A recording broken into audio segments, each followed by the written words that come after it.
Au 14h33, il est l'heure d'accueillir votre deuxième invitée, Chloé Ridel, eurodéputée PS et coordinatrice du programme du PS. Bonjour Chloé Ridel. Bonjour. Soyez la bienvenue. Merci. 6 personnes sont mortes en moins d'une semaine dans des affaires liées au trafic de stupéfiants. Le procureur de Nice, Damien Martinelli, était l'invité ce matin de nos confrères de RTL. Il s'est inquiété du rajeunissement des personnes liées au narcotrafic et remet au centre du débat les consommateurs. Écoutez-le. Entre 2014 et 2024, la part des mineurs condamnés pour trafic de stupéfiants est passée de 9% à 29%, donc une part extrêmement importante. Nous avons tout à la fois une consommation qui est massive, le sujet de la consommation est central. Depuis le mois de novembre, j'ai fait le choix de refaire placer en garde à vue des consommateurs. Donc ils sont interpellés, ensuite ils sont présentés à un délégué du procureur, ils font l'objet d'une interdiction de paraître dans le quartier, et le message est triple, c'est un message de sanction, c'est un message de responsabilisation. Venir acheter au Moulin, ce quartier où il y avait 9 morts, nous sommes à 11 maintenant, n'est pas un acte anodin. Chloé Ridel, Laurent Nunez s'est rendu à Nantes ce matin, après la fusillade qui a eu lieu hier, et un adolescent de 15 ans qui est mort, un autre de 13 ans qui est grièvement blessé. Et il l'a dit, il l'a répété même, on n'a pas perdu la guerre contre le narcotrafic.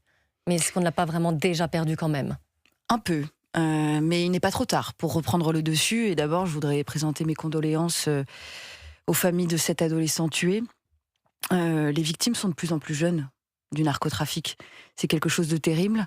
Ce sont des réseaux criminels surpuissants, surarmés, surfinancés, qui s'attaquent aux jeunesses de nos quartiers populaires et qui leur promettent beaucoup d'argent en l'échange de petits postes ici et là, de guetteurs, de revendeurs. Et aujourd'hui, il faut un sursaut républicain parce qu'on va s'habituer en fait à voir tous les mois des jeunes comme ça se faire fusiller, de plus en plus jeunes d'ailleurs.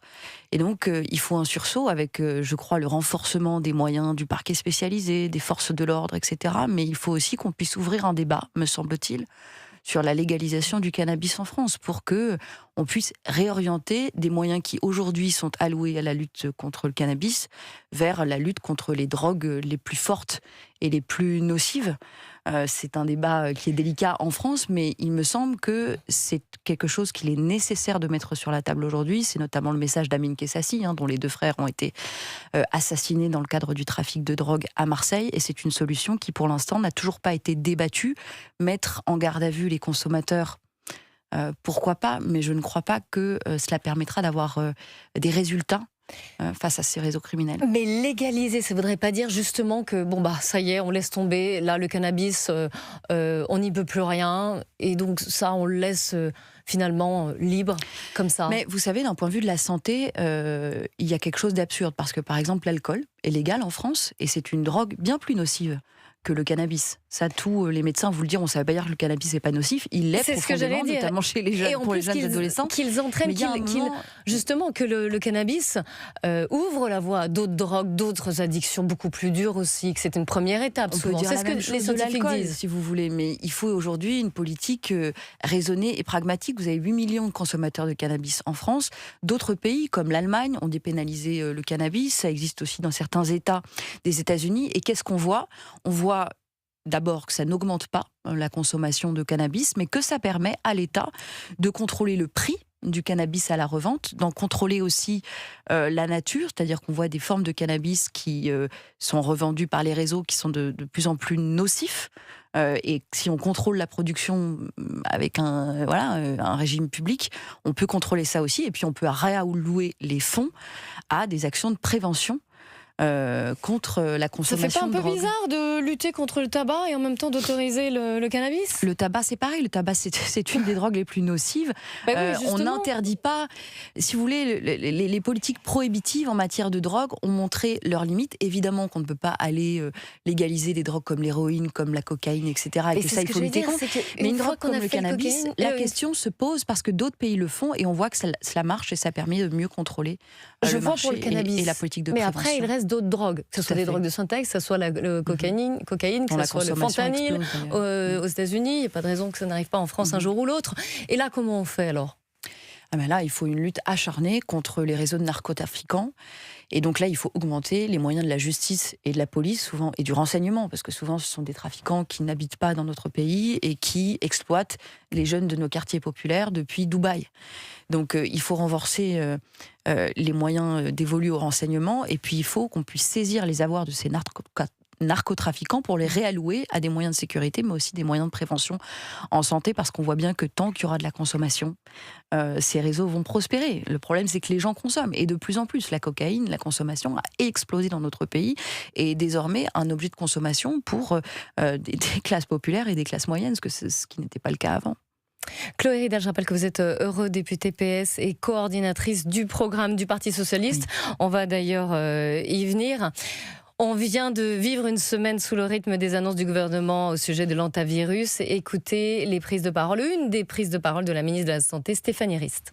La responsabilité du gouvernement, c'est d'anticiper tous les scénarios, même les inimaginables, et donc même les pires. Donc dès le début que nous avons eu cette alerte, j'ai demandé aux équipes et notamment aux services de faire un point sur évidemment les stocks stratégiques, donc les stocks de masques, les appareils de poumons respiratoires, aussi sur les médicaments de premier recours, Doliprane, paracétamol, cortisone. De la prudence, et on voit bien sûr qu'il y a quand même quelques leçons qui ont été tirées de la pandémie de Covid. C'était il y a 6 ans. Donc, encore heureux. C'est vrai que c'est effrayant quand on voit que le navire de croisière sur lequel 3 personnes sont mortes de l'hantavirus a été évacué par des moyens militaires, par l'Espagne, etc. On se dit, mon Dieu, qu'est-ce que c'est ? Mais je crois qu'on peut se réjouir à ce stade que les choses soient prises au sérieux et qu'on évite que le virus ne se propage. Mais en même temps, je constate que 6 ans plus tard, après la pandémie de Covid, on a toujours des hôpitaux dans un état... si ce n'est catastrophique, si ce n'est pas bon, des soignants qui demeurent trop peu payés pour la dureté de leur travail. Donc toutes les leçons n'ont pas non plus été tirées de la pandémie de Covid. Et si demain on devait faire face de nouveau à une pandémie, je ne suis pas certaine que nous soyons tout à fait prêts. En raison des moyens, du manque de moyens voués à l'hôpital public. Absolument. Et est-ce que vous diriez, Adrien Clouet de la France Insoumise était à votre place hier et à ce micro, il disait qu'il y a eu certes beaucoup de transparence et de communication de la part du gouvernement, qu'il fallait le saluer, mais que sur certains points, notamment sur les masques ou alors sur ces poumons artificiels dont on parle beaucoup pour l'hantavirus, certes, la ministre de la Santé avait répondu en disant oui, il y a suffisamment, oui, on en a, mais sans être précise. Vous regrettez ce manque de précision ? Oui, parce que quand c'est flou, il y a un loup. On sait bien que quand les responsables ne sont pas tout à fait clairs sur la nature des stocks, c'est qu'ils ne sont pas tout à fait certains que ces stocks soient au bon niveau et suffisants. Donc je pense qu'il faut un contrôle parlementaire d'urgence pour faire toute la lumière sur la réalité des stocks, notamment de masques en France. Et comment vous disiez que si jamais une autre pandémie arrivait, ce qui peut être le cas, hein, les scientifiques le disent et préviennent d'ailleurs, il y a eu le Covid, là on a eu un peu peur, on verra si cet hantavirus se termine bien ou non, mais il pourrait y avoir une autre pandémie. Comment on fait justement pour que l'hôpital public ait les moyens d'y faire face ? Mais déjà il faut le décharger. Le problème en France, c'est que nous avons 2 fois plus de gens qui se rendent à l'hôpital qu'en Allemagne par exemple. Et une consultation à l'hôpital coûte beaucoup plus cher à la collectivité qu'une consultation chez un médecin en soins de ville. Le problème, c'est qu'il n'y a pas assez de médecins traitants en France. Il y a 6 millions de Français qui n'ont pas de médecins traitants. Et donc, pour pouvoir décharger l'hôpital, il faut améliorer ce qu'on appelle les soins de ville, les rendre aussi moins chers, parce que vous avez beaucoup de dépassements d'honoraires, vous n'avez pas assez de régulation, tout simplement. Et donc, au Parti Socialiste, nous, ça fait longtemps qu'on porte la régulation. Eux disent qu'ils ne sont pas assez payés. La régulation de l'installation des médecins. Bah écoutez, peut-être qu'ils ne sont pas assez payés, mais je pense que quand on regarde comment sont payées les infirmières, par exemple, ou les aides-soignants, ils sont plutôt bien lotis. Mais en tout cas, il n'y en a pas assez, ça c'est certain. Et il y a trop de dépassements d'honoraires, ce qui fait que quand vous avez beaucoup de médecins en secteur 2 à Paris, par exemple, c'est un désert médical. Parce que vous avez quasiment tous les professionnels de santé qui sont en secteur 2, c'est-à-dire avec des dépassements d'honoraires, et quasiment personne qui applique le tarif de la sécurité sociale de base. Donc il faut réorganiser ce qu'on appelle les soins de ville, donc les soins qui ne sont pas de l'hôpital, pour qu'ils puissent décharger les hôpitaux, et que les hôpitaux se concentrent sur les patients aux maladies les plus graves, notamment les maladies chroniques. Et puis je pense qu'on peut aussi faire beaucoup d'efforts dans la prévention en santé. Vous savez que 80% des maladies sont évitables, mais que seuls 4% des dépenses de santé en France sont consacrées à la prévention. C'est une absurdité économique et de santé publique. Il faut qu'on mette le paquet là-dessus. Mais est-ce qu'il ne faut pas, à l'inverse, revaloriser l'ensemble des salaires des professions médicales, donc soignants, aides-soignantes, infirmières, mais aussi des médecins, pour que justement on attire des gens qui veulent bien faire ce métier et qu'on évite aussi les déserts médicaux. Alors vous parliez de Paris, mais il y a des endroits en France où il n'y a pas du tout de médecins à des kilomètres à la ronde. Absolument, c'est pour ça qu'il faut réguler l'installation des médecins en France, comme l'installation des kinésithérapeutes ou des infirmières, et réguler, c'est-à-dire que quand une zone est déjà surdotée en médecins, on ne vous laisse pas vous y installer, et on vous incite à aller vous installer dans une zone où il n'y a pas de médecins, parce que c'est pas possible. Tous les Français cotisent, payent des impôts, il n'est pas possible qu'ils n'aient pas accès aux soins. Ça, c'est une insécurité majeure, je crois, dans notre pays. Quand vous n'avez pas accès aux soins, quand vous n'avez pas de médecin traitant, mais vous vous sentez et en on attirera les vocations. Mais écoutez, moi, je peux vous continuer de faire la liste de toutes les professions qui sont régulées dans ce pays. Quand vous êtes préfet, quand vous êtes professeur, enseignant, j'entends pas les uns et les autres se plaindre parce qu'on leur dit on les affecte à tel ou tel endroit. Les médecins sont payés par la sécurité sociale, encore une fois par des fonds en très grande partie publics, et donc il faut qu'ils acceptent aussi qu'ils doivent répondre de l'intérêt général. Chloé Ridel, vous êtes eurodéputée socialiste, coordinatrice du programme du Parti socialiste. Vous avez rendu public les différents axes de campagne il y a quelques semaines maintenant. Alors on en parlera dans un instant sur Europe 1. 13h, 15h, Europe 1 Info. Merci de nous rejoindre sur Europe 1, 14h47. Les grands entretiens politiques se poursuivent sur Europe 1 avec vous, Clélie Mathias. C'est votre invitée Chloé Ridel, eurodéputée PS et coordinatrice du programme du PS. Chloé Ridel, dans un instant, on parlera de ces grandes lignes du Parti socialiste que vous avez écrit, publié aussi. Et juste avant quand même, puisque dans un an, jour pour jour, Emmanuel Macron aura quitté le pouvoir. Une fin de règne, donc il reste un an pour faire quoi ? Chloé Ridel, qu'est-ce que vous attendez de cette année ? Il faut poser la question au président. Je pense qu'est-ce que vous en attendez, j'attends que le président... Vous attendez la fin avec impatience ? Je pense, mais je ne suis pas la seule dans ce pays. Mais non, j'attends que le président agisse face à la crise en cours énergétique. Et pour vous, la priorité, c'est celle-ci ? Bien sûr, je pense que la priorité, quand vous avez des gens qui ne peuvent même plus aller travailler parce que le prix du gasoil et de l'essence est passé au-dessus de 2 euros, l'urgence, c'est de soulager les Français et de trouver une issue pour sortir de cette crise, pour débloquer le détroit. Et même s'il était débloqué aujourd'hui, ça mettrait encore des mois et des mois pour qu'il soit de nouveau praticable, parce qu'il y a sans doute des mines, etc. Donc ça, c'est vraiment, me semble-t-il, l'urgence. Et ça va durer jusqu'à la fin de son mandat, cette crise pétrolière. Mais ce qui serait bien aussi, c'est qu'on finisse par tirer les enseignements de 45 ans de choc pétrolier, parce que c'est pas nouveau, des chocs pétroliers, ça a commencé dans les années 70, et que le président Macron, pourquoi pas, commence à amorcer la sortie de notre dépendance aux énergies fossiles. Et il l'a fait, puisqu'il a dit qu'il allait mettre le paquet sur le nucléaire. Écoutez, je m'en réjouis. Je pense qu'il faut aussi mettre le paquet sur les énergies renouvelables. L'un ne va pas sans l'autre. Il faut du nucléaire et des renouvelables. Mais écoutez, toute action en la matière sera bonne à prendre. En 2017, Emmanuel Macron avait été élu sur la promesse de parler à la gauche et à la droite. C'est le fameux en même temps. Et je vois à votre tête que visiblement, il n'a pas tenu cette promesse. Mais il a nommé comme premier ministre de son gouvernement Édouard Philippe, qui est tout sauf un homme de gauche, qui est un homme très libéral et de droite. Et donc, il a mené un mandat et 2 mandats et de droite, tout simplement.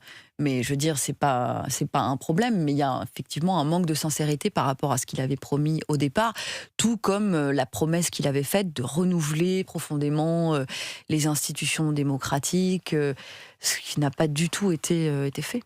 Les nominations, puisque c'est un grand classique bien sûr, mais là depuis quelques semaines, mois, Emmanuel Macron procède à des nominations à la tête des institutions, le Conseil constitutionnel pour Richard Ferrand, la Cour des comptes pour Amélie de Montchalin. On dit que l'ancien secrétaire général de l'Élysée, Emmanuel Moulin, pourrait aller à la tête de la Banque de France. Est-ce que vous y voyez, comme le Rassemblement national, un verrouillage des institutions, justement avant la présidentielle ? Mais ça, c'est du népotisme. Mais est-ce qu'ils ne l'ont pas tous fait ? Faire l'usage.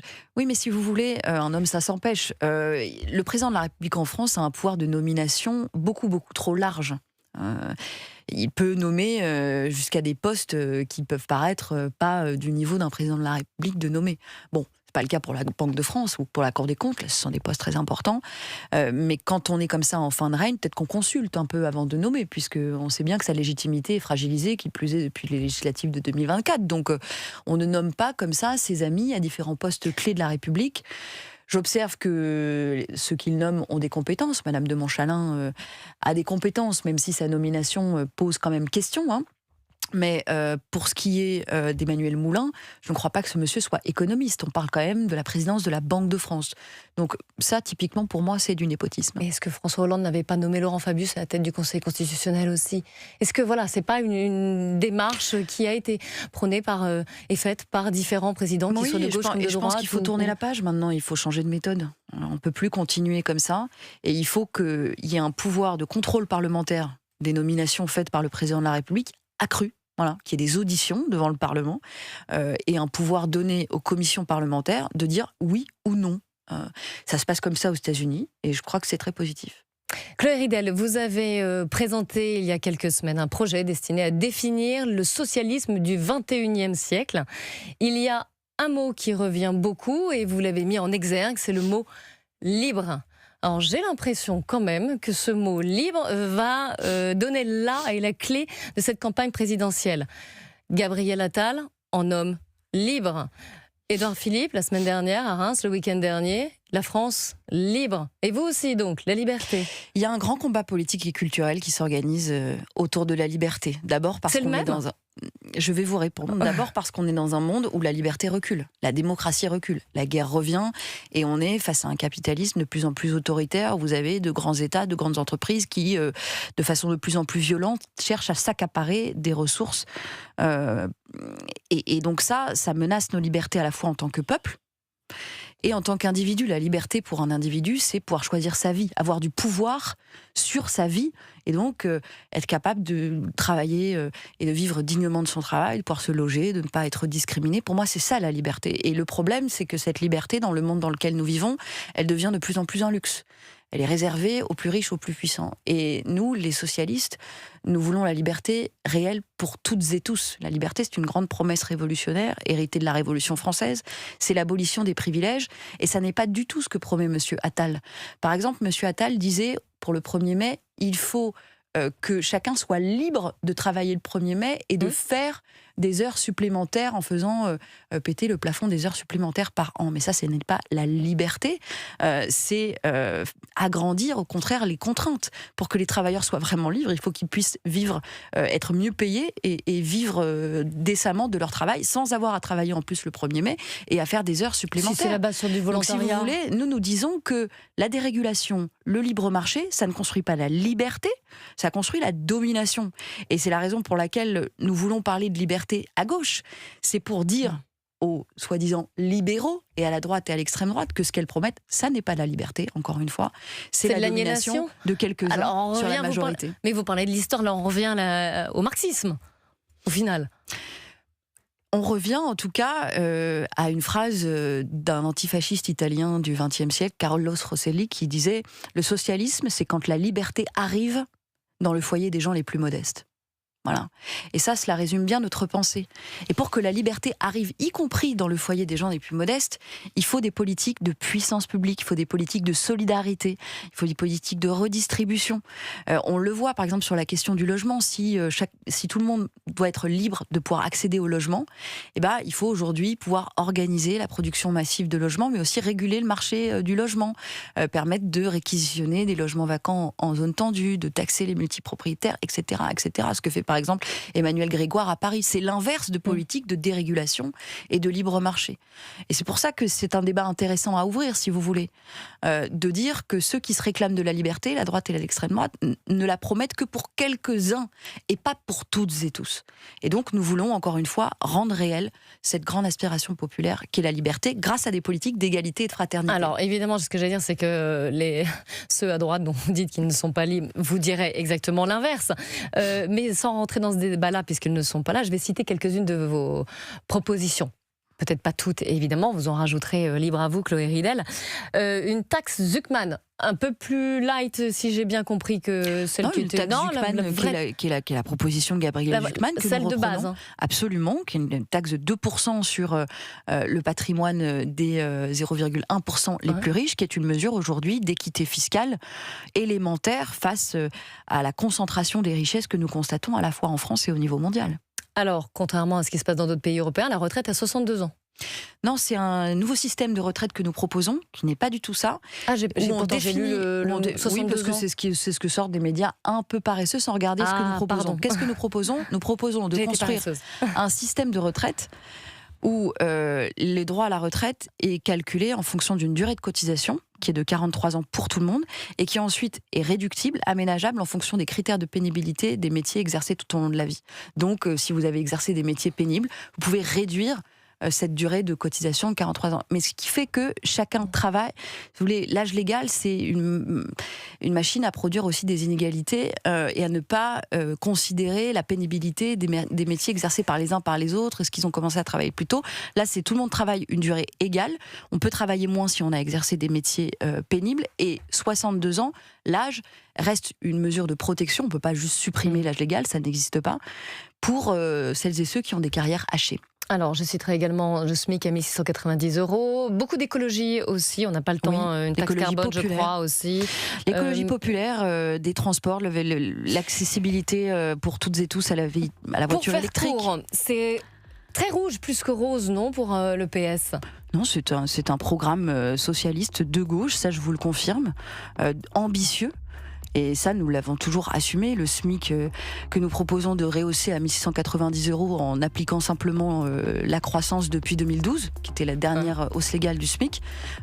Tous les gouvernements de gauche, en arrivant, augmentent le SMIC, si vous voulez. Donc, moi, j'observe un glissement quand même à droite du débat public français quand on considère que ça, c'est quelque chose qui serait rouge, comme vous dites. Il me semble que c'est de gauche et c'est ce que nous sommes. Une dernière question, et je vous demanderai, Chloé Ridel, une réponse très rapide. La semaine dernière, il y a une semaine tout pile, Boris Vallaud a quitté la direction du PS. Vous prenez l'union de la gauche, en tout cas d'une certaine gauche. Ça part mal là déjà, puisqu'au sein même du PS, des divisions. Moi, je constate qu'il y a une crise au Parti socialiste et j'aimerais qu'on en sorte très rapidement. Moi, je me suis dédiée à la construction d'un nouveau projet pour le Parti socialiste. Et maintenant, il faut que nous ayons une incarnation. Voilà. Donc, je souhaite que le Parti socialiste désigne un candidat et que nous puissions aller tous ensemble à la primaire de la gauche, parce que je crois que la gauche, pour l'emporter en 2027, a besoin de ce grand moment populaire et démocratique que sera la primaire. Merci Chloé Ridel. Je rappelle que vous êtes eurodéputée PS, coordinatrice du programme du Parti socialiste.